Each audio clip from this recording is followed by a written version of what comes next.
বুড়ো, বোম্বে যাবি? কথাটার বক্তা আর কেউ নন, স্বয়ং উত্তম কুমার।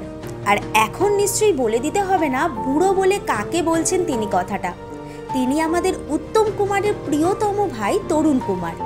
তরুণ কুমার যেন এই কথাটার অপেক্ষায় ছিলেন, তবু ভয়ে ভয়ে প্রশ্ন করলেন, তোমার সঙ্গে আর কে কে যাচ্ছে? কারণ তখন উত্তম কুমার গৌরী দেবীর সংসার ছেড়ে থাকতে শুরু করেছেন সুপ্রিয়া চৌধুরীর সংসারে। উত্তম কুমার বললেন, কেউ যাচ্ছে না, তাই তো তোকে বললাম। বাড়ির সকলে হাঁপ ছেড়ে বাঁচলেন। সকলে বললেন, দাদাকে তাহলে বুঝিয়ে শুনিয়ে নিয়ে আসা যাবে। তরুণ কুমারের মনে প্রাণেও ঠিক এই কথাটাই বাজছিল। বিলাসবহুল তাজ হোটেলে উঠেছিলেন তারা। পরিচালক প্রযোজক অনেক খ্যাতির আপ্যায়নের পর রাত্রিবেলা বিদায় নিলে দাদা তার ভাইকে বলেন, আয় আমরা দুজন একটু আড্ডা মারি। তরুণ কুমারের প্রাণ ছটপট করছিল দাদাকে বেনুর বাড়ি ছেড়ে আসতে বলার কথা বলার জন্য, কিন্তু সাহসে কুলাচ্ছিল না। হঠাৎ অবাক করে দিয়ে উত্তম কুমার বলে ওঠেন, কি ব্যাপার রে, আমি যে এত দিন বাড়ি ছেড়ে আছি, তোরা তো কেউ একবার খোঁজও করলি না, আমাকে বাড়িতে যেতেও বললি না।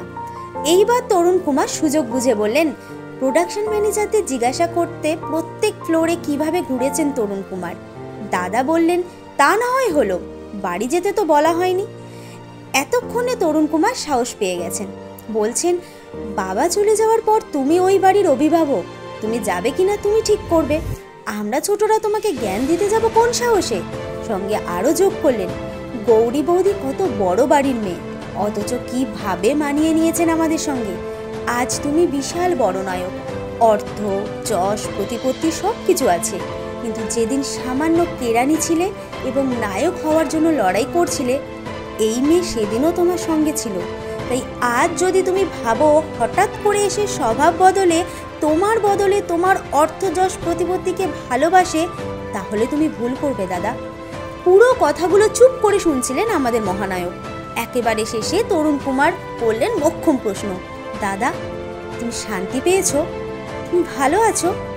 বেশ কিছুক্ষণ চুপ করে থাকে দুটো প্রশ্নের একটা মাত্র ছোট্ট উত্তর দিলেন উত্তম কুমার, হ্যাঁ। উত্তম কুমার এবং স্বর্ণযুগের আরও এমন খবর পেতে সঙ্গে থাকুন টাইমলাইন ক্রিয়েশনে।